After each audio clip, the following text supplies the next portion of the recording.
Hello everyone, I am Ambuj Ranjan Jha, your reasoning teacher, and welcome to all of you on your own YouTube channel CUCT Preparations.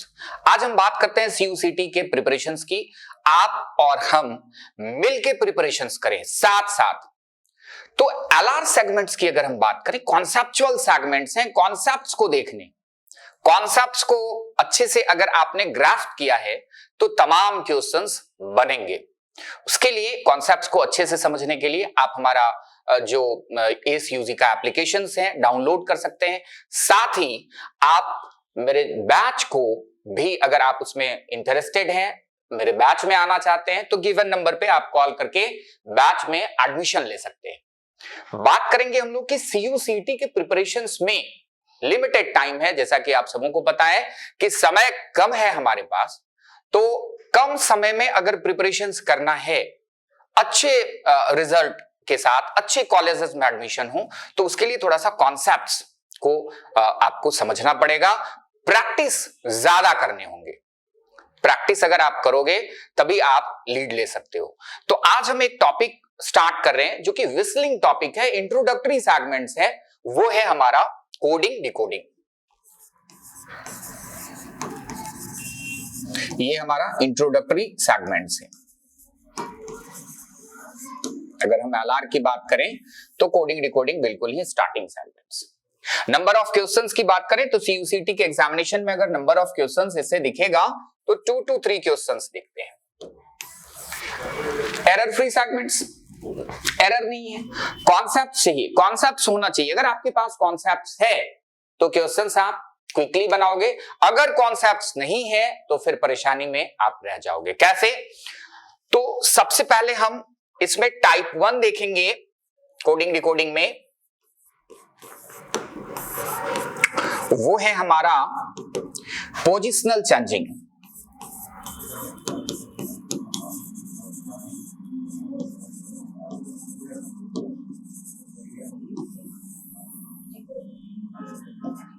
ठीक है, positional changing का मतलब होता है कि alphabet के जो पोजीशंस हैं उसमें चेंज हो रहा है। तो अल्फाबेट के पोजीशंस को सबसे पहले हमको मेमोराइज करना होगा कि अल्फाबेट के पोजीशंस में कैसे हम तुरंत से क्विकली हम कैसे मेमोराइज करें। तो उसके लिए सबको पता है, आप सबों को जानकारी होगी, ये स्केल आपको देखना होगा इजोटी का। इसमें अगर नंबर ऑफ प्लेसेस की बात करें तो E का प्लेस वैल्यू 5 है, J का प्लेस वैल्यू 10 है, O का प्लेस वैल्यू 15 है, T का प्लेस वैल्यू 20 है और Y का प्लेस वैल्यू है 25। टोटल नंबर ऑफ अल्फाबेट सबों को जानकारी है 26 होता है। अब इस अल्फाबेट के स्केल से हम पोजीशंस को कोरिलेट करेंगे। Suppose we have to find out the position of R का हमको प्लेस वैल्यू फाइंड आउट करना है। तो आपको देखना है कि R lies between which of the given 2 alphabets, ये कौन से 2 अल्फाबेट के बीच में लाई कर रहा है, तो ये लाई कर रहा है O और T के बीच में। अब या तो आप O प्लस T कर सकते हो, या फिर आप O प्लस 3 कर सकते हो, या फिर आप T माइनस 2 कर सकते हो। तो ऐसा करने से अगर हम O प्लस 3 करें या T माइनस 2 करें तो हमारा प्लेस वैल्यू R का कितना आ रहा है, हमारा प्लेस वैल्यू R का आ रहा है 18। बहुत आसानी से हम किसी भी अल्फाबेट का, चाहे वो A से Z के बीच में कोई भी अल्फाबेट हो, तो इस स्केल से आप बहुत ही आसानी से मेमोराइज कर सकते हो किसी भी अल्फाबेट का प्लेस वैल्यू। अब दूसरी इंपॉर्टेंट जो बात है, जो महत्वपूर्ण पहलू है, वो है कि क्या हम स्केल को रट्टा लगाएं, क्या हम सारे अल्फाबेट के पोजीशंस को रट्टा लगा के याद करें? नहीं, आपको रट्टा नहीं लगाने हैं। अगर आप कुछ क्वेश्चंस प्रैक्टिस करते हो, घर में बैठे हुए हो, नोटबुक आपने निकाला, ऐसा ही कोई भी अल्फाबेट आपने रिटर्न कर दिया X। अब X के पोजीशंस के लिए आप कौन से अल्फाबेट को प्रीफर करोगे, X कौन से अल्फाबेट के क्लोज है। तो जब आप स्केल को देखते हो या आप ऐसे ही थिंक करते हो तो पता होता है कि Y के क्लोज है X। तो Y के क्लोज है मतलब Y के ठीक पहले। तो हमने क्या करना है, Y माइनस 1 करने हैं। तो Y का प्लेस वैल्यू हमको पता है 25। तो 25 माइनस 1 करा, X एक्स का प्लेस वैल्यू कितना आ गया 24, ये प्लेस वैल्यू आ गया। तो किसी भी अल्फाबेट का प्लेस वैल्यू हम इस स्केल से बहुत ही आसानी से फाइंड आउट कर सकते हैं। अब चलते हैं इसके एप्लीकेशंस की ओर कि इसका एप्लीकेशन क्या है। एप्लीकेशन में रूल 1 सबसे पहले हम लोग देखते हैं। रूल 1 बहुत ही इंपॉर्टेंट रूल है। एक क्वेश्चंस आपके CUCT के एग्जामिनेशन में इस रूल से दिखता है। क्या है rule?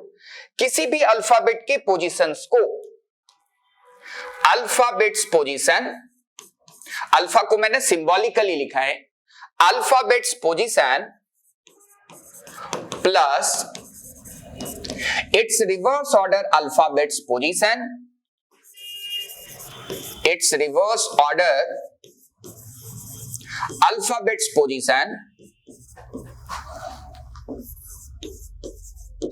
and summation of both the two is equal to 27। किसी भी अल्फाबेट के पोजीशन को अगर हम इसके रिवर्स ऑर्डर अल्फाबेट के पोजीशंस के साथ ऐड ऑन करते हैं, सम अप करते हैं, तो हमारा प्लेस वैल्यू होता है 27। हमने अल्फाबेट के पोजीशंस को अगर इसके रिवर्स ऑर्डर अल्फाबेट्स के पोजीशंस के साथ सम अप किया तो हमारा प्लेस वैल्यू आना है 27।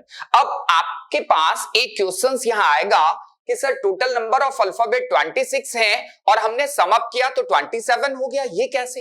तो उसके लिए एक कॉन्सेप्ट आपको ध्यान में रखने। सपोज करो हमारे पास किसी भी रो, किसी भी क्यू में 5 पर्संस हैं, ये स्टैंडिंग इन ए क्यू, और यहां पे एक पर्सन है, इसको मैंने अल्फाबेट से ए से नाम से डिनोट किया, ए से डिनोट किया इस मिड के पर्सन। ये हमारा लेफ्ट हैंड है, ये हमारा राइट हैंड है।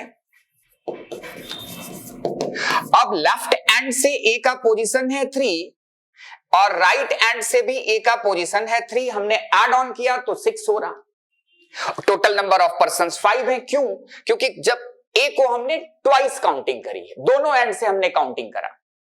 तो किसी भी पर्सन को अगर आप 2 बार काउंट करते हो तो ऑब्वियस है एक तो इंक्रीज हो, तो यहां टीएनएस कितना आ जाएगा? टीएनएस का मतलब होता है total number of students 3 + 3 - 1 that is 5। तो सिंपली आपको यहां पे समझने हैं कि अल्फाबेट्स के पोजीशन को अगर हम उसके रिवर्स ऑर्डर अल्फाबेट के पोजीशन के साथ सम अप करेंगे तो प्लेस वैल्यू हमारा होगा 27। अब सपोज करो अल्फाबेट्स पोजीशन गिवन है और इसके रिवर्स ऑर्डर अल्फाबेट का पोजीशन प्लेस वैल्यू हमको फाइंड आउट करनी है, तो क्या करेंगे? बहुत ही आसान, लीनियर इक्वेशन के accordingly reverse order alphabets position is equal to what? 27 minus alphabets position. तो ये हमारा फॉर्मूला आ गया कि reverse order alphabets position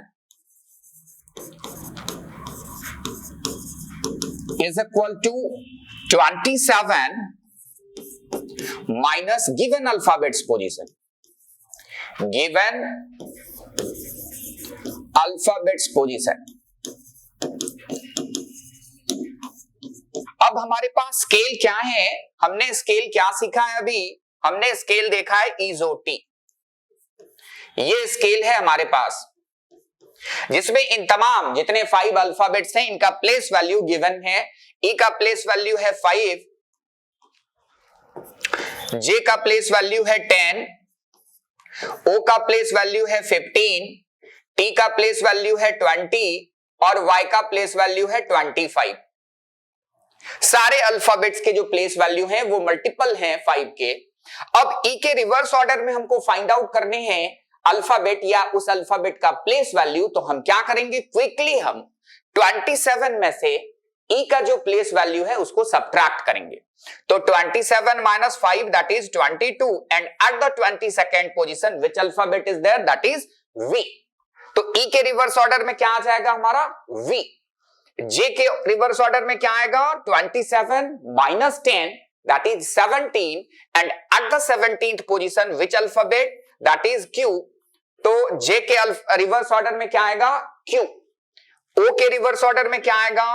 27 - 15 that is 12। तो ये क्या आ जाएगा? एल। 12 27 minus 20 that is 7। तो 7th नंबर के प्लेस पे कौन सा अल्फाबेट है? जी। y के रिवर्स ऑर्डर में क्या आएगा? 27 minus 25 2। तो सेकेंड प्लेस पे कौन सा अल्फाबेट है? बी। इस तरीके से हम बहुत ही आसानी से किसी भी अल्फाबेट का प्लेस वैल्यू, साथ ही उस अल्फाबेट का रिवर्स ऑर्डर अल्फाबेट आसानी से फाइंड आउट कर सकते हैं। अब आप बताओगे कि ये क्यों आवश्यक है, क्यों हम अल्फाबेट के पोजीशंस और साथ ही उसके रिवर्स ऑर्डर अल्फाबेट के पोजीशंस को मेमोराइज करें। अगर आप कोडिंग डिकोडिंग के क्वेश्चंस की बात करें तो कोडिंग डिकोडिंग में जो क्वेश्चंस आएगा वो अल्फाबेट के पोजीशन से कोरिलेटेड होगा। तो जब तक आप अल्फाबेट के पोजीशंस को क्विकली फाइंड आउट नहीं कर पाओगे, साथ ही इसके रिवर्स ऑर्डर अल्फाबेट के पोजीशंस के साथ, तब तक आप क्वेश्चंस को क्विकली सॉल्व नहीं कर पाओगे। क्वेश्चंस तो बनेगा लेकिन टाइम ज्यादा लग जाएगा। हमको एग्जामिनेशन में क्या करने हैं? टाइम को बचाना है, टाइम को सेव करने हैं। ये जो एमसीक्यूज वाले एग्जामिनेशंस हैं वो क्या है? रेस अगेंस्ट द टाइम है। आपको उस प्रेशर को हैंडल करते हुए आपको क्वेश्चंस करने हैं। मैथ्स भी है, एलआर भी है, फिर आपके जो जनरल स्टडीज के कंपोनेंट्स हैं वो भी है, लैंग्वेजेस हैं, इंग्लिश है, तो तमाम टाइम कम है। तो इसके लिए बहुत सारे पॉइंट्स, आपको बहुत सारे कॉन्सेप्ट सीखने हैं और प्रैक्टिस करना है। तो इन तमाम कॉन्सेप्ट्स को अगर हम अच्छे से समझें तो सीयूसीटी में बहुत बेहतर कर सकते हैं। उसके लिए मैं फिर से एक बारी आपको याद दिलाऊं कि अगर आप को बेहतर कॉन्सेप्ट समझ में आ रहा है तो please join our batches and contact on the given numbers. साथ ही आप जो एप्लीकेशंस है वो SUG एप्लीकेशंस डाउनलोड कर सकते हैं। तो thanks to all of you.